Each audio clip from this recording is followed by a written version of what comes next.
So last night was the first game of the NBA Finals, and unless you're a Celtics fan, there wasn't too much to get all that excited about.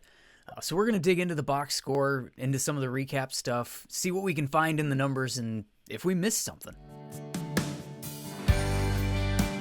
If you didn't watch the game, here's a basic summary. The Celtics won by a lot, 18 at final count. They were scorching hot in the first quarter. The Mavs made a run in like the late second or early third. The Celtics answered, and the starters were pulled from this one by like 4 or 5 minutes to go in the fourth quarter. Even Brian Windhorst said on his recap pod with Zach Lowe that he zoned out at some point in time during the second quarter and kind of tuned back in the third, and he was there and also got paid. So I figured let's take a look and see what we zoned out for. Welcome into Who Won. I'm Zach, ex-sports radio producer turned busy dad, and if your life is anything like mine, you don't get to park yourself on the couch and lock into every game every night. It's just not how it goes. Last night, for instance, I mostly watched on my phone, on mute, as I tended to dad and husband duties. But a few things about the game have stood out to me or jumped out to me before I started recording this. The first one is that I think I heard on that same recap pod between Wendy and Zach Lowe that 7 Boston Celtics players hit 2 or more threes. I don't know what the record is. Maybe we can try to find it, but that's got to be up there, right? Like, if you think about that, the regular season rotations usually don't go past like 9 or 10 guys deep. In the playoffs, it's more like 7 or 8 when benches don't get emptied, which it's the playoffs. So how frequently does that happen? I don't know. Maybe somebody can look that one up. I have no idea. But that's essentially like everybody that actually plays hitting multiple threes in the game, which seems incredibly significant. A buddy of mine during the game, too, sent me a text of a tweet from Tom Haberstroh that the Celtics hit 7 threes in the first quarter, which is more than the Chicago Bulls hit in the entire 1991 Finals series, which was 5, by the way, in case you were curious, which is also kind of crazy and also a clear illustration of how the game has just completely changed over the past 25 years. Yes, it's been almost 25 years since the 1991 Finals. And I think I just felt another gray hair grow right here. This is where they're generally coming in, here and under here in the beard. Anyways, aside from that, we're going to just go in and do some digging. My goal with this channel is for some of these videos, like this one, to be full-on reaction videos to games I either couldn't fully lock into or I missed entirely. I know I'm not the only sports fan in the world with other responsibilities, so I'm hoping that this is a fun way to dig into the numbers from, box scores, recaps, look up some stats, and just see what we missed collectively and just kind of have fun digging into stuff. Apologies if I am a little bit grainy. I can't use my good camera today, but this is a new channel, so chances are nobody's really watching this anyways. So I wanted to start by looking at the box score a little bit and just digging through. I figure we start with the Celtics. First, I want to validate that 7 guys hitting 2 or more threes stat before we do anything else. And we've got 1, 2, 3, 4, 5, 6, 7 of them. Yep, right there, 7. 7 guys: Jaylen Brown, Jason Tatum, Al Horford, Derek White, Drew Holiday, and Kristaps Porzingis, and Sam Hauser, all 2 or more threes last night. Sam Hauser only hit 2.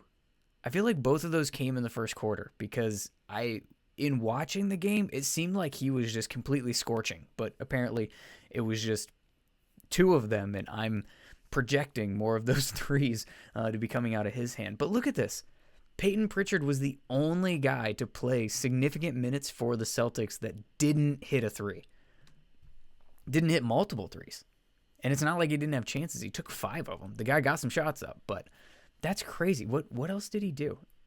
He got a couple rebounds, couple assists, +4 in the plus minus. So, not just getting cardio. Well done, Peyton Pritchard. But everything else is it's insane that many guys hit multiple threes in the same game in a playoff game in the NBA Finals. bonkers.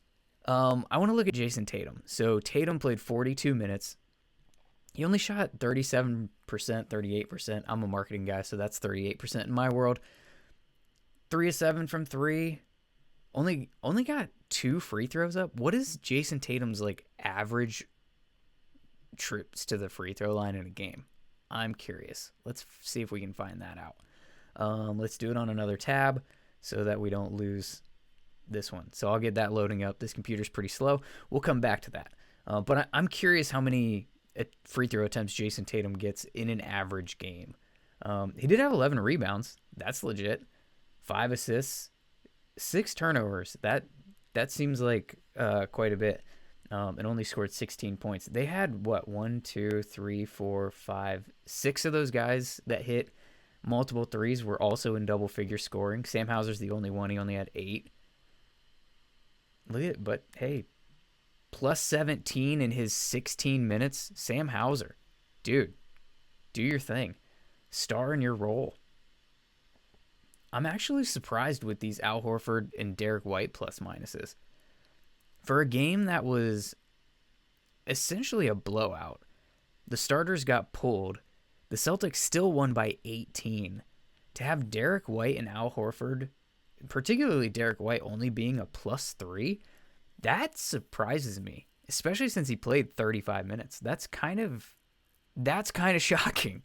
I don't know how that happens. How is that what lineup combination did he have to be out there? Oh, I wonder if he played any of these, last like 3 minutes after they pulled the rest of their starters. I wonder if he played any of this and got some negative cred on that one. But at the same time, I know, like I said earlier, I know the Mavs went on a little bit of a run in the third.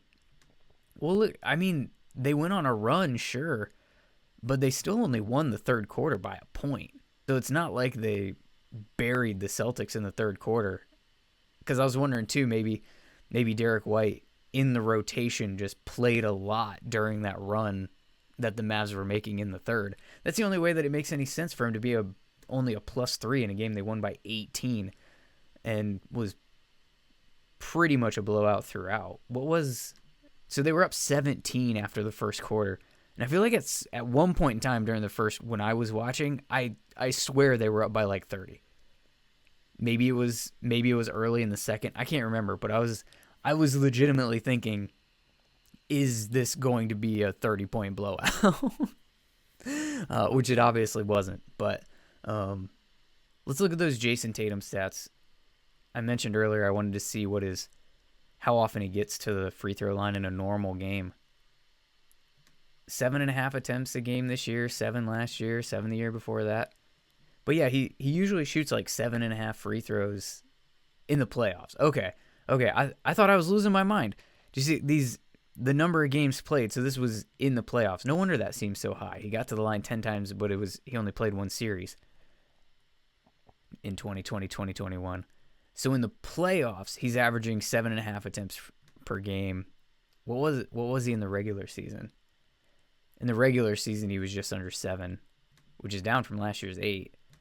But pretty much throughout his career, in the playoffs, he's about 7 free throw attempts. In the regular season, 6 or 7, something like that. So Jason Tatum only taking 2 free throws in this game that's a significant stat to me. That's something that I would be, as we watch like games 2, 3, 4, and assuming 5, 6. I think this series is going like 6 or 7 personally. That's just me. I don't know. I think Luka's going to do some magic. I think Kyrie's going to have a game or two where he goes off. I think that the Celtics are probably going to drop a couple where they just weren't as buttoned up down the stretch in crunch time as they have a bit of a tendency to do at times when they get a little stagnant. But I think the Celtics are winning this series. I thought that going in. Not just saying that after an overreaction to Game 1. I said that previously, if you follow me on social media or watch any of the shorts that I've posted, you will know that I posted at least a couple of videos saying that I thought that I know in one video I said this was the Celtics championship to lose, and in my finals prediction before the game last night, I went on a ramble about how the narrative isn't going to be the same depending on who wins and loses, but at the end of that video I also said the Celtics are winning this series. So just so that's on record, not that you care who I think's going to win, to be honest, but that's interesting. So Tatum only getting to the line, presumably one time and making 1 out of 2 in that trip. I guess that could have been 2 and 1s and he missed one, but I'm doubting it, to be honest. That's going to be, I think that's going to be something to watch, because it tends to be the Celtics' Achilles heel, right? Like, they get too reliant on the 3 and they don't like drive to the rim enough. And Jason Tatum in particular can really fall in love with that step back, that ISO game that he likes, and those tough fadeaways. So him not getting to the free throw line is, I think, could evolve into a storyline if that kind of thing keeps up. Jaylen Brown did only hit 6 of 11. Is that normal for him? What does he normally shoot? So Jaylen Brown in the playoffs, he's averaging getting to the line like 6 times a game, but he's only shooting 62% from the line. Only 69 last year after 84 and 76. Like, you would have thought back then you wouldn't have imagined he was going to go down like that. Is that just a playoff thing? Or does he do that in the regular season too? Only 70% this year from the free throw line for Jaylen Brown on only 4 attempts. Think about that.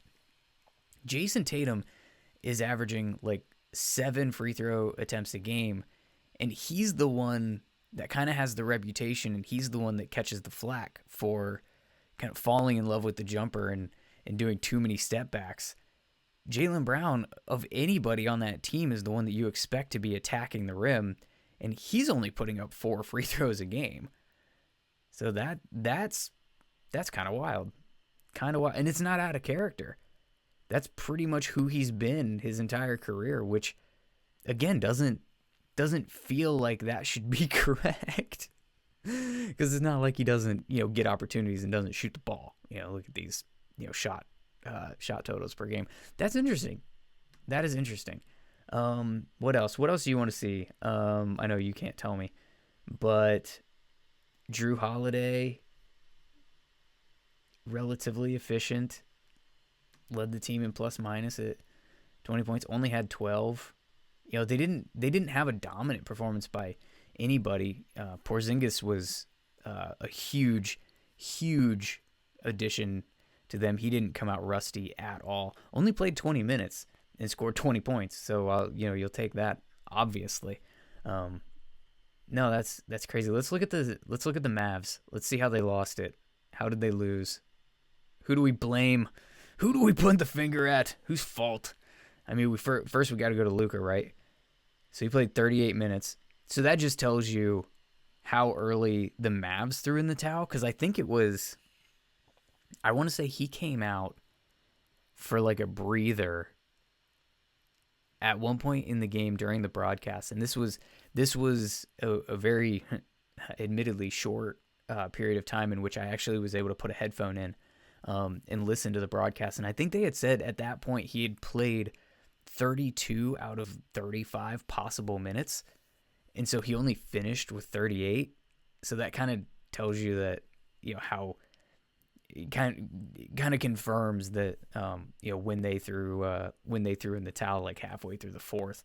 But he went 12 of 26, which is not insignificant. He hit 4 threes.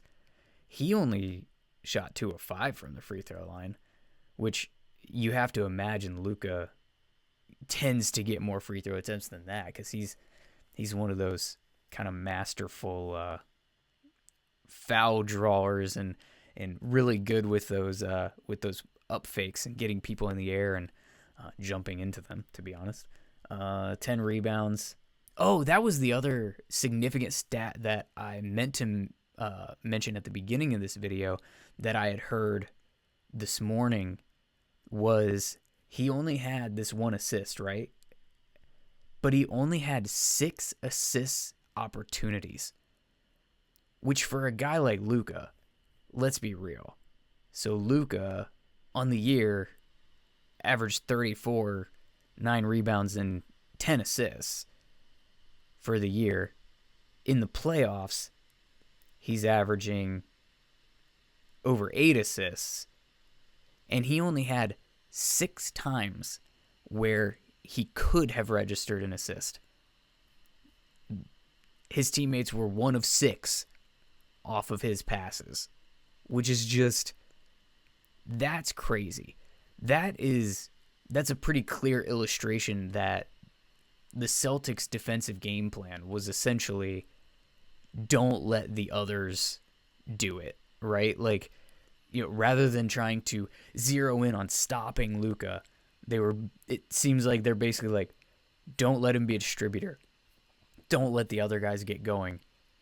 If they're going to win, he's going to have to score 70 or whatever.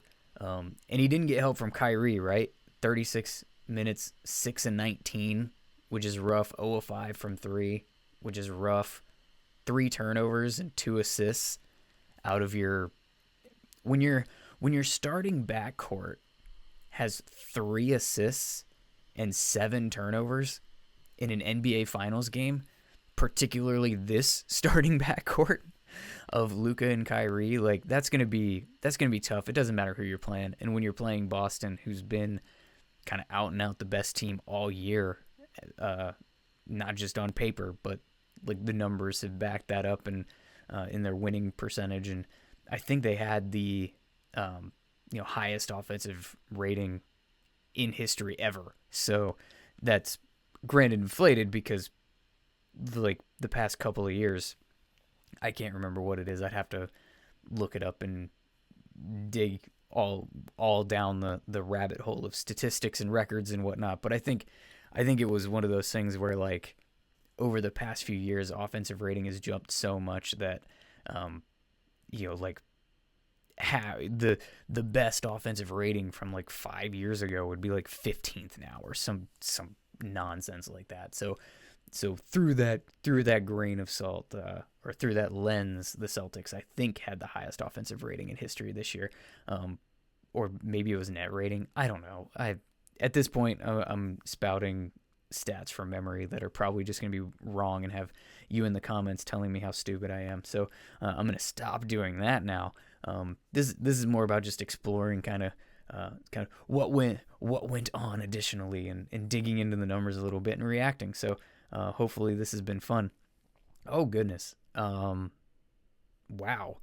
Maxi Kleba. So Maxi Kleba came back, right? And they were that was hopefully for the Mavs, that was going to be a key addition because he's one of those guys that has some defensive versatility where he can play kind of like small ball 5 and help like switch and chase around Boston, who plays 5 out like literally always unless Luke Cornett's in the game, right? So that he was expected to be a key addition. Got 18 minutes in and was a minus 15 and was basically doing cardio. 2 points, 2 fouls. He had a block, turned it over once, got an assist. So not total cardio, but not contributing much to the box score, huh? Neither did Josh Green. 20 minutes and scored 3 points, although it was only a minus 5. So he was probably in during that garbage time where they made up some points. Because I know when they pulled the starters, I think they were down like 25 or something like that. Ended up losing by 18. So in those minutes, whatever, they were like plus whatever. If I'm right, it was plus 7, but I don't think I'm right on the exact figures of that, but they definitely made up some points in garbage time that I'm sure helped with these plus minuses of some of these guys like Josh Green and Jaden Hardy. Like I know they were playing down the stretch. Tim Hardaway Jr. was too, I think. These Dante Exum, Dwight Powell, like these artificial +7. There you go. In 5 minutes, the last 5 minutes of garbage time, +7. Look at that. Look at that. I'm not as dumb as I think I am. All right. What else do you want to? What else do we want to see? I don't feel like there's that much, unless we can look up that stat. I can see if I can find it. I don't even know who would maybe have that one. StatMuse, multiple players, multiple 3-pointers. I didn't understand your question. Yeah. I feel like I Googled this last night or this morning too, just to see if I could find it. If I can't find it, then we're not going to try to chase the internet for this one stat. But I am curious. I feel like having 7 guys hit multiple threes in a finals game would be one of those like kind of off the wall stats that you would hear referenced by like, ESPN stats and info or something like that. One of those databases that has all of it at their fingertips, not like us Joe Blows who have to do things like Google it. All right, let's take a quick look at this 5 takeaways from game 1 from Sean Powell. Shout out to Sean Powell at NBA.com and just see if there's anything. Let's get down. So Celtics stay dominant. Yeah, we knew that. 77 wins in 97 games since October. Wow. That's crazy. What is that win percentage? 77 out of 97? Let me pull my calculator. 77 divided by 97. That's a 79% win percentage. That's kind of crazy. Since October, they didn't need an A game from Tatum. Just 16 points. We talked about that. Everyone who saw significant minutes enjoyed a flourish or two. Yeah, the Celtics led by 29 in the second quarter. I think I said it was like 30. So I was a point off on that. Nothing in there. Doncic was one-dimensional. Yeah, that's what I was saying. Like, clearly the Celtics zeroed in on making sure that Luka was going to have to beat them by shooting the ball, not by getting everybody else involved. Doncic had 1 assist, tying a season low, uncharacteristic for a player who's had at least 5 assists in every playoff game. For a player who usually, 5 assists in every playoff game, and he only had 1? That's nuts. Absolutely nuts. And 7 for 27 from 3, which makes sense because Luka's how they get their open threes. That's obvious. That's going to be an obvious adjustment that the Mavs try to make, is how to open up opportunities for Luka to get other guys involved. They didn't have the stat. Mavs need more from Kyrie. Yeah, Kyrie didn't play very well. 12 points, missing 5. What is he now? He's like 0-11 against the Celtics since this thing that they talked about where he did whatever, like stepped on the leprechaun. I don't know, whatever that is. But I think he's like 0-11. It was that miserable tonight who's now 0-11 in his last 11 games against Boston. Okay, cool. Celtics stopped Dallas Biggs. Yeah, I remember Lively had like 5 fouls in the third quarter and he hadn't scored a point yet. We didn't really look at Daniel Gafford's box score numbers very much because there wasn't much to see. So, yeah, I think that's right. I don't think there's anything revolutionary in here that we didn't hit on. So, I think we can call it a video. Hopefully that was enjoyable. Subscribe, leave a comment. What kind of stuff would you enjoy digging into together after these games, and what other kinds of reaction, sports reaction, box score type reaction stuff would get you excited. So let me know. Subscribe, notifications, all the things, and see you next time.